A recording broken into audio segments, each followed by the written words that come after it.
The world today does not attack you with swords or armies. It attacks you with messages, opinions, provocations, expectations, and emotional traps. A careless comment, a disrespectful tone, a sudden change of plan, a delayed reply.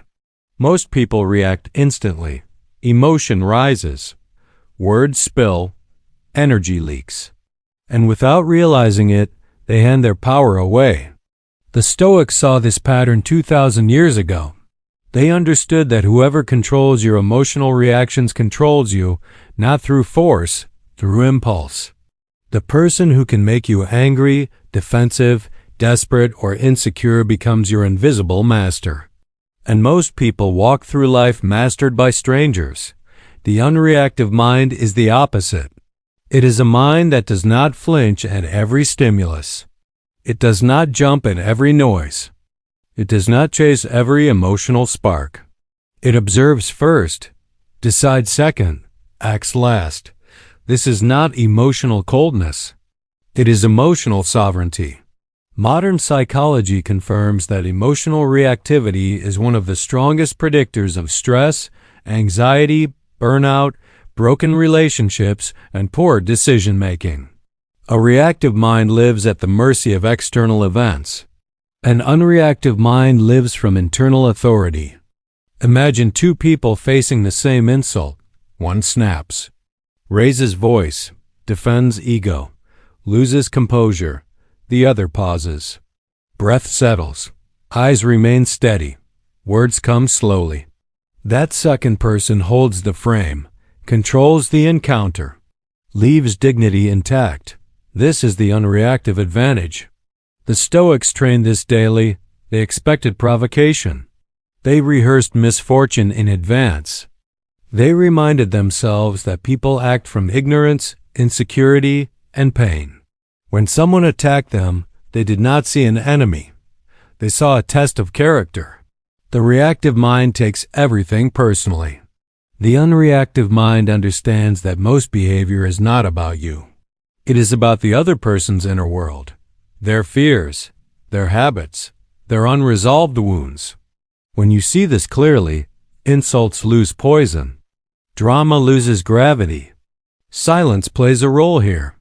When provoked, silence creates space. Space creates perspective. Perspective creates power. Without space, you are a puppet of impulse. Neuroscience shows that the emotional brain fires faster than the rational brain. Reactivity is automatic. But pausing for even a few seconds allows higher reasoning to come online. The Stoics discovered this without brain scans. They simply trained the pause. The pause is your shield. Between stimulus and response lives freedom. Expand that space and you expand freedom. Collapse it and you live in reflex. The unreactive mind also preserves energy. Every emotional outburst costs fuel. Every argument drains reserves. Every drama consumes attention. A calm mind wastes nothing. It chooses carefully where to invest emotional currency. In modern life, attention is harvested. Platforms profit from reaction. Outrage spreads faster than insight. Fear spreads faster than wisdom. The unreactive person breaks the algorithm. They do not feed the machine. They reclaim their nervous system. This is why emotional self-control is no longer a personality trait. It is survival skill. The world will only grow louder, faster, more stimulating. Those who cannot regulate will drown in stimulation. Those who can regulate will rise above it. The unreactive mind does not mean you feel nothing. It means feelings pass through you, not rule you. You feel anger without becoming anger. You feel sadness without drowning in sadness. You feel fear without surrendering to fear. This is emotional literacy. Most adults never learn it. They live their whole lives being driven by unprocessed emotional waves. The Stoics became masters of the inner sea. They practiced noticing thoughts as separate from identity. A thought arises, it is examined. It is accepted or dismissed. This simple practice dismantles emotional tyranny. If you can observe your own mind, you are no longer enslaved by it. The unreactive mind also protects relationships. Most conflicts escalate not from events, but from reactions to reactions. One raised voice triggers another. One accusation triggers defense. But when one person remains unreactive, escalation stops. The cycle breaks. Calm is contagious. But only when someone introduces it first.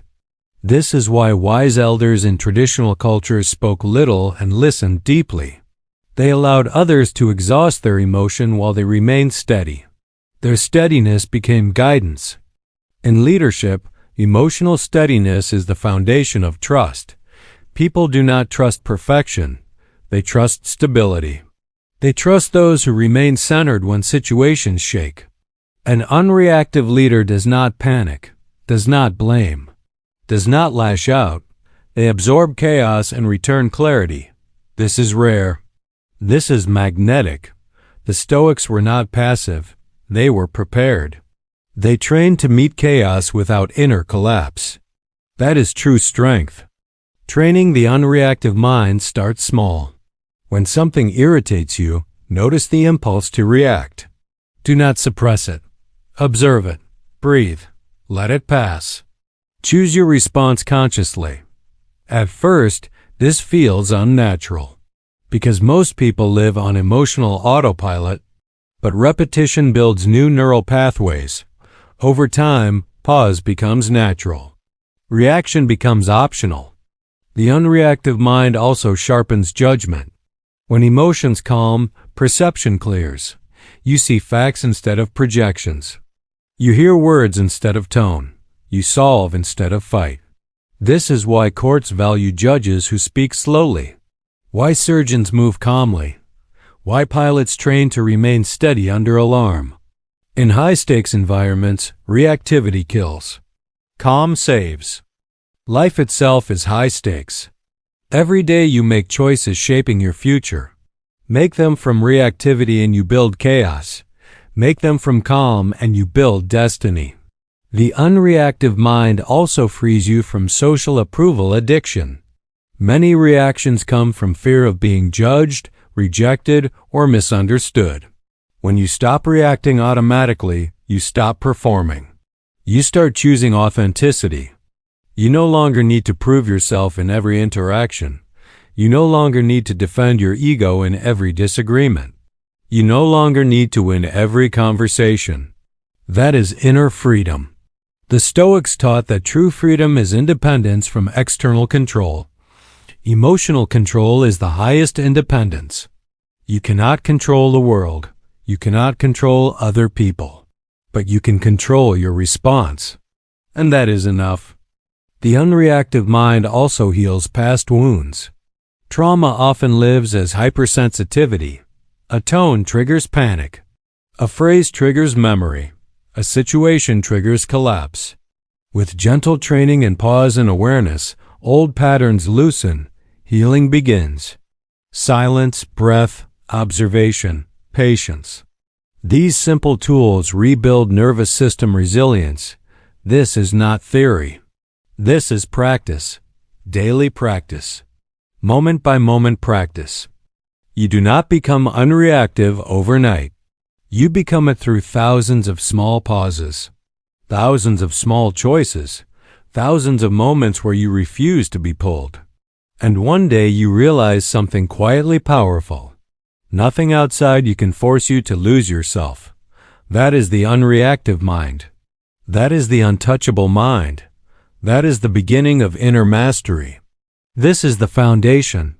In part 2, we go deeper into unreactive mind in relationships, unreactive mind in ambition, unreactive mind under pressure, unreactive mind in identity, unreactive mind as lifelong armor.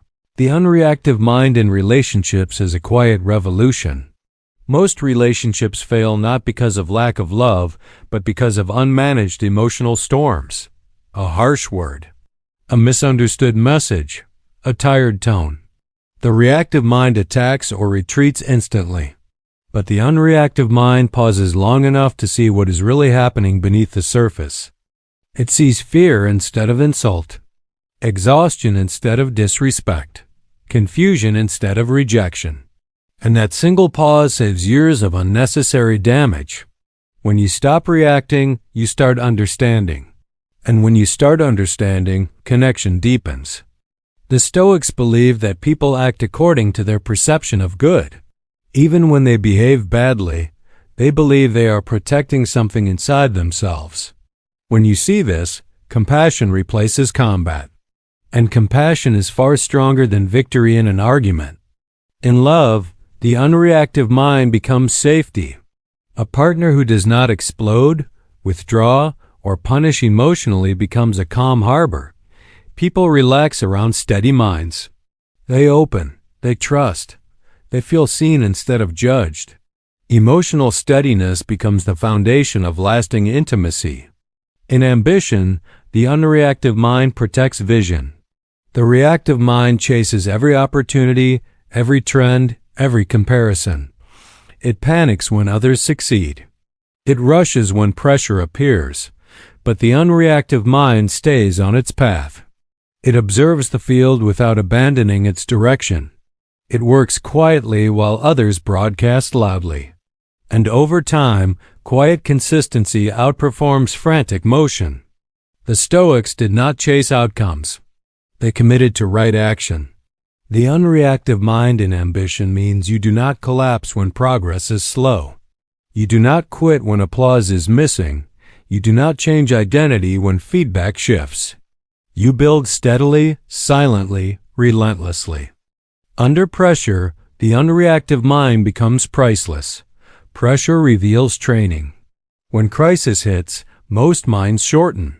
Breath tightens, thought narrows, emotion surges. But the trained mind stays wide. Breath deepens. Awareness expands. Response becomes deliberate. This is why elite performers train calm under stress. Because skill without composure fails in real conditions. The Stoics practiced imagining worst-case scenarios not to worry, but to reduce surprise. When hardship arrived, they met it like an expected guest. That expectation removed panic. And without panic, clarity remains. In identity, the unreactive mind is liberation. Many people build identity from reactions. I am angry. I am anxious. I am insecure. I am offended. I am broken. But these are passing weather patterns, not the sky itself. The unreactive mind learns to watch identity narratives arise and fall. You stop believing every thought about yourself. You become the observer of self, not the prisoner of self. This shift is enormous. When you are no longer fused with emotion, no one can define you by triggering you. Insults lose their hooks. Praise loses its chains. You become internally referenced instead of externally dependent. This is what Stoics meant by inner freedom. No tyrant can control a person who governs themselves. No manipulation works on a mind that watches before reacting. No chaos breaks a heart that has learned to stay open without drowning. The unreactive mind also changes how you handle success. The reactive mind becomes arrogant, reckless, inflated. The unreactive mind stays grounded. It receives success without losing humility. It uses victory without becoming addicted to it. It keeps balance. And balance is what keeps success sustainable. The unreactive mind changes how you handle failure. The reactive mind collapses into shame, blame, despair. The unreactive mind studies, learns, adjusts, moves forward. It does not waste energy on self-punishment. It turns every fall into instruction. This is why Stoicism is not emotional suppression. It is emotional intelligence sharpened into emotional command. Over time, the unreactive mind becomes your default. You no longer have to force calm. Calm becomes your baseline. Reactivity becomes the rare exception. And when that happens, life changes texture. Conversations feel slower. Decisions feel cleaner. Time feels wider. You feel like the driver instead of the passenger. People will test you. Provocation never disappears. Disrespect never disappears. Unexpected events never disappear. But the difference is simple. You no longer disappear inside them. You remain steady, clear, untouched. The Stoics said you carry two sacks, one with what you control, one with what you do not. The reactive mind mixes them. The unreactive mind separates them cleanly. And in that separation, peace is born. Peace is not a lack of challenge. Peace is the ability to meet challenge without inner collapse. This is the unreactive mind. This is what makes a person untouchable. Not untouchable because nothing happens to them. Untouchable because nothing owns them. Not praise, not insult, not fear, not desire, not chaos, not loss, only self-command. And that is the rarest skill of the modern age. Most people will never train it, which means those who do will quietly rise above the emotional turbulence of the world. They will make better decisions, build better relationships, lead better teams, create better futures. And when storms come, they will not break.